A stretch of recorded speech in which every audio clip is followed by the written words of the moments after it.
લોકશાહીના મૂલ્યો જાળવવા અને ચૂંટણી પ્રક્રિયાની નવી પેઢીને સમજ મળે તે હેતુસર વિરમગામ તાલુકાની સુરતગઢ પ્રાથમિક શાળામાં બાળ સંસદનું આયોજન કરવામાં આવ્યું હતું.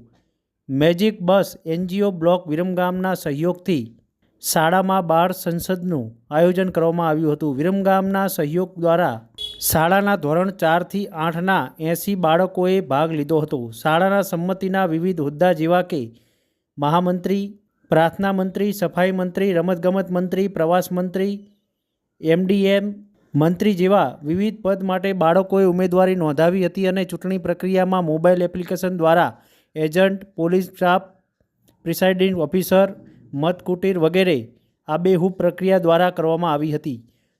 સૌ વિદ્યાર્થીઓએ આ બાળ સંસદમાં ભાગ લેવામાં આવ્યો હતો. પોતાના ગમતા મંત્રીને વોટ આપીને વિજયી બનાવ્યા હતા.